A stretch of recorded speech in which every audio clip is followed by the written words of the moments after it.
Hey guys, welcome to Solar ReacTalk. Today I'm going to be reacting to Stellaris Invicta, the Antares Confederacy by the Temple Institute.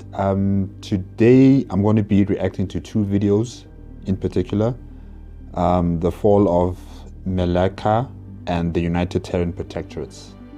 Now they're going to be separate. The first one I'm watching is the fall of Melaka, and then the next one will be the United Terran Protectorates. Okay, let's start. If you want to check out my previous reactions, I'll put the playlist right up top here. Just click on it and you'll be able to access them. Okay. 3, 2, 1.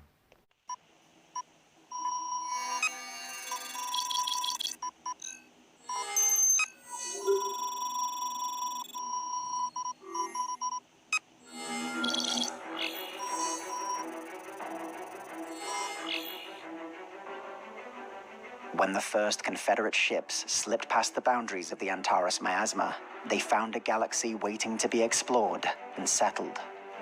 But not all stars were open to them. An invisible boundary separated the Confederacy from a region of space that no ship from any nation would ever be permitted to enter. What the Banthurian civilization might once have been has long been debated, for when they were first encountered in 274, they clung to the husks of vast space stations, the glories of their lost empire rotting all around them. On countless such stations, billions of their kind lived in cramped squalor and warred against one another, led by petty tyrants. Despite their apparent barbarism, the Banthurians possessed great hosts of ships, decrepit and ancient, yet showing signs of advanced technology. They were a powerful force, but one focused inward. Their borders were closed, and the Confederacy did its best to not interfere in their affairs. But just over a century after they were first encountered, reports from their frontiers told of an unprecedented mobilization of ships and armies. For their first time in recorded history, gangs and factions who just months earlier had slaughtered one another now moved towards some unknown goal in unison. Confederate reconnaissance satellites and outposts directed every effort towards understanding this mustering, but the wild space of the Banthurians had always beguiled such efforts. In 377, the CAS Dronafeg, the only vessel to ever cross beyond their boundaries, was deployed to investigate, only to be destroyed with all hands, still well outside Banthurian space. Before the Confederacy could issue a protest, the reason for its destruction and the Banthurians' mobilization became clear. His title was beyond translation, a mixture of honorifics and laurels that would have suited an ancient warlord of old Earth.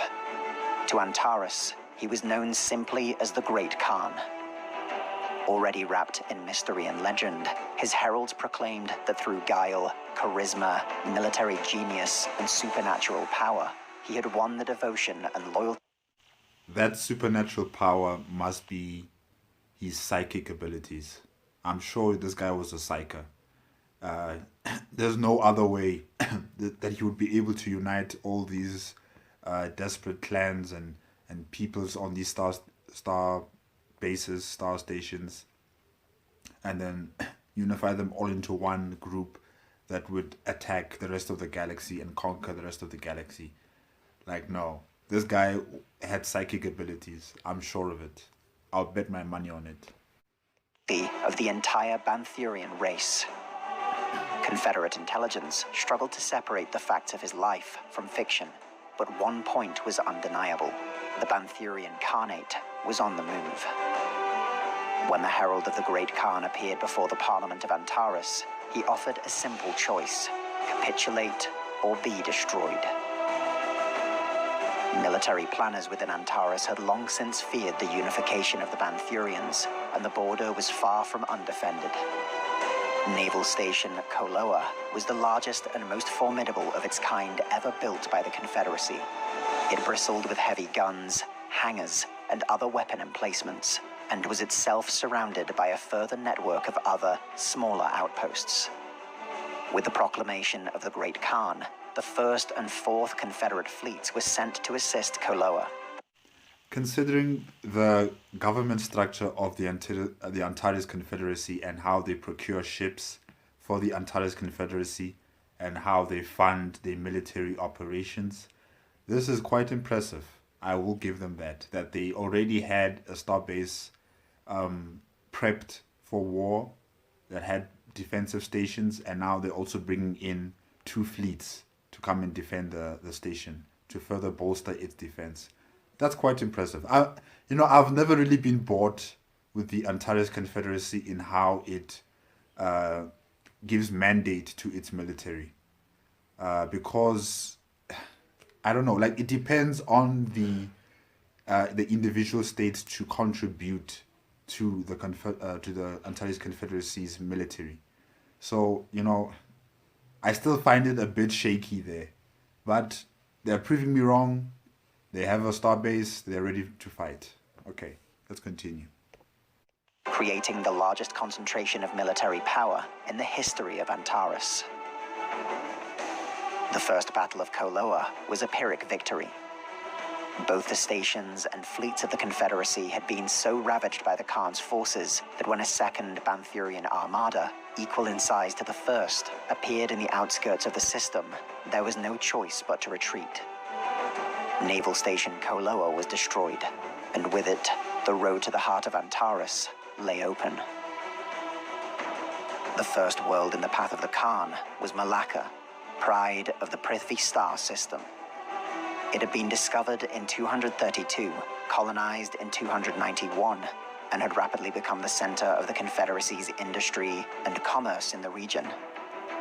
In orbit was Dar al-Salam, a station the equal of Koloa in size, but dedicated to commerce and enterprise. In place of gun batteries or military hangars were vast docking spires for trade ships, orbital habitats, and exquisite plazas where species from all across the galaxy brokered deals and traded goods. When the armadas of the Great Khan entered the Prithvi star system, Dar al-Salam and Melaka below fell into panic. An enormous, clumsy evacuation order threw every starport and anchorage into pandemonium as millions attempted to obtain passage beyond the system. Looting and chaos erupted across Yost, the only major city on Melaka, while the docking ports of Dar al-Salam were stained with blood as bartering for passage turned violent. It was into these swiftly deteriorating circumstances that General Liliana Reyes began planning the defense of the system. Hastily recalled from Akachi to Koloa, following the proclamation of the Great Khan, by the time she had arrived in the theater, the station had already been destroyed. She was given command of what would become known as the Prithvi Front, and tasked with rallying the survivors of Koloa and reorganizing them and their equipment into a credible defense. Outdated defense plans were modernized and streamlined. When the Banthurian armada that had destroyed Koloa entered Melaka's orbit, the remnants of the 1st and 4th Confederate fleets had long since departed the system. Even without them, however, Dar al-Salam and Melaka had been heavily fortified. The Banthurians had grown so accustomed to fighting each other that the tactics employed by the Confederacy took them by surprise. Largely evacuated, Dar al-Salam was turned into a labyrinth in which comparatively small Confederate units conducted a unique type of asymmetrical warfare. Dozens of independent commands had Okay, so they conducted the warfare on the station. That's interesting. In Stellaris, you don't actually do that. You bring in your ships, you destroy it, the defenses of the station, completely overwhelm it, and then it becomes yours. But in this storyline, it seems like they're bringing in commando units to defend the station. That would be a lot of work, I mean, if that was applied in Stellaris, you'd bring you bring an army to take over the station, and you'd also bring an army to take over the planet. That would be a lot of work. So, yeah, for the storyline here, it's good, but in practical, in the game, I don't think I would enjoy that. Dozens of independent commands had been hidden and reinforced within the station, from which raids and surgical strikes were conducted against Banthurian forces attempting to use the station for their own logistical needs. Entire sections were detonated by Antares soldiers once their positions were lost, taking with them tens of thousands of Banthurians in a last act of defiance. While the battle for Dar al-Salam raged above, fighting erupted on Melaka itself. The majority of this was focused on the capital city of Yost, a prize that the Banthurians were eager to claim for their Khan. Utilizing a vast array of atmospheric transports and orbital drop pods, the equivalent of 5 Confederate army groups were landed on the outskirts of Yost, surrounding the city and pressing inwards from every side. A sustained orbital bombardment created a firestorm, killing tens of thousands of civilians and turning the city into a vast landscape of rubble and burning ruins.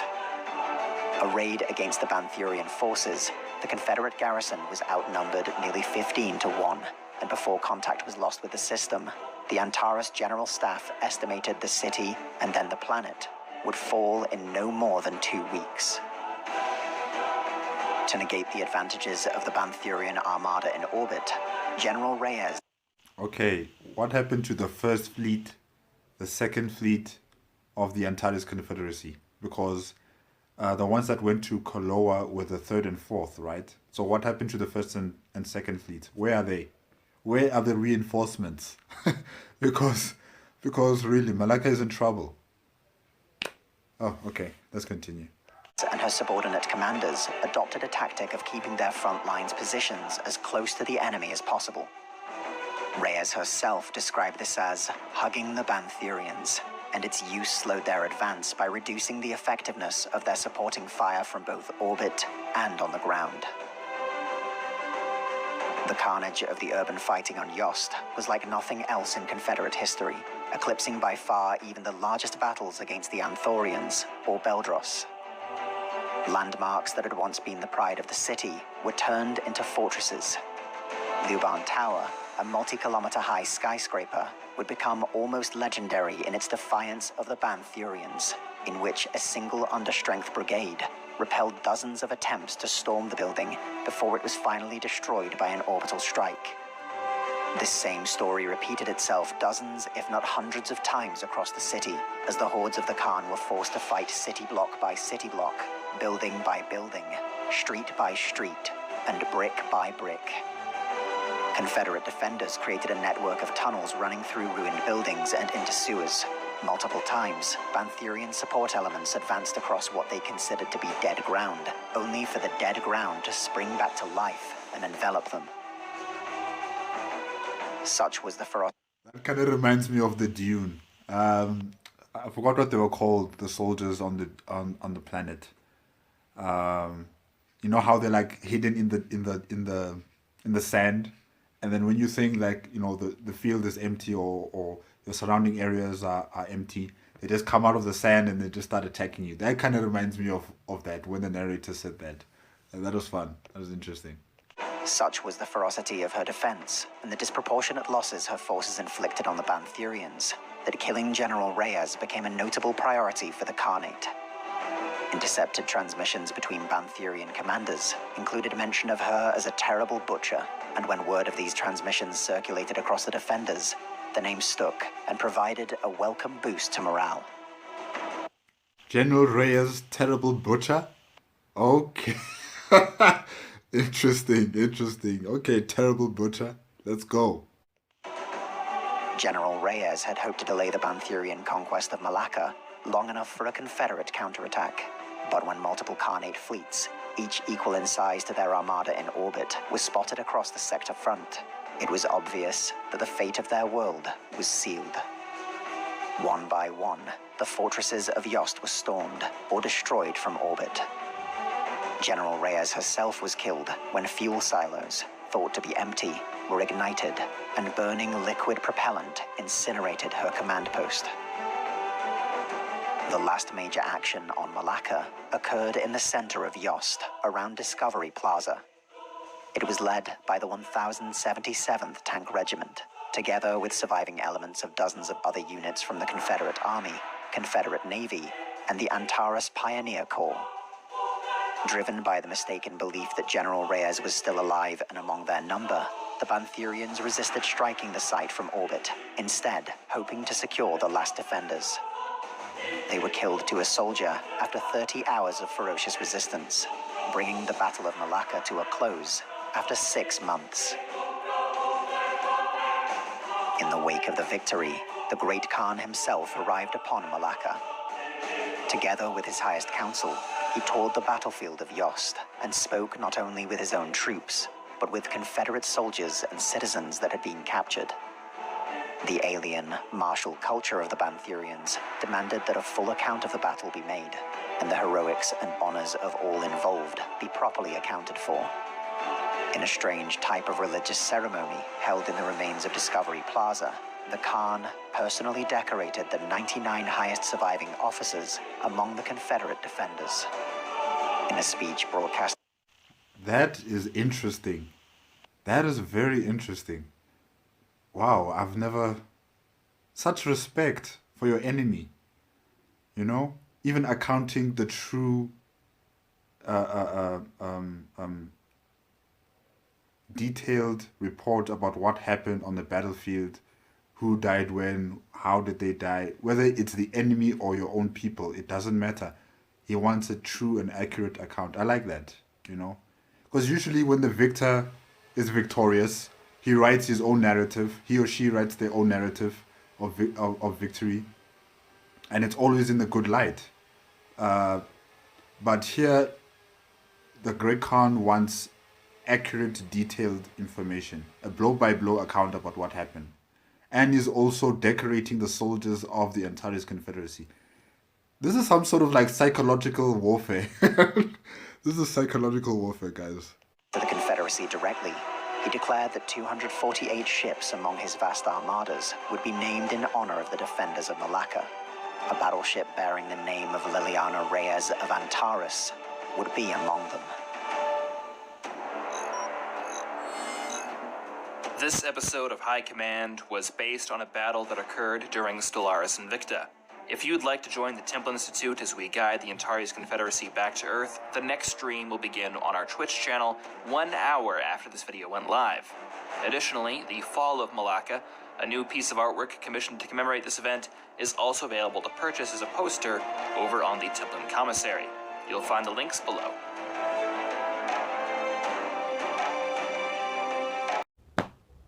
The Great Khan was a genius, a psychological tactician of note. I must admit, it would be very hard to fight against someone like this. Someone who respects you and respects your fighters, your comrades in arms, you know. Someone who's going to actually name their battleships under your fallen comrades and your generals, your most famous decorated generals. They're going to be named on their battleships. Like, how do you fight against someone like this? You know, it becomes very hard to hate him.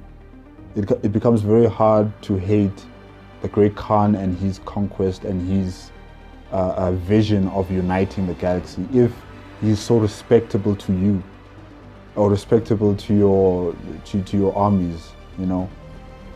Because usually people who are victorious, they become very petty in their wins. You know, they write down in their personal accounts or in their logs that, you know, the enemy was pitiful, the enemy was weak.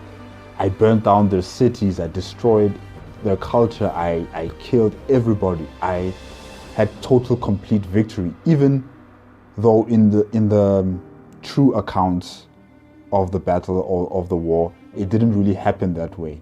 You know, it was done either by chance or by luck, or, you know, they had a proper commander behind them to lead them to victory, you know. But here, the Great Khan, he wanted an accurate, detailed account about what happened on both sides. And he recites that in a speech or in a poem or in a way to recognize not only his own forces, but also the Antares Confederacy forces. That is psychological attack right there. Because really, you're supposed to hate this guy, but you can't.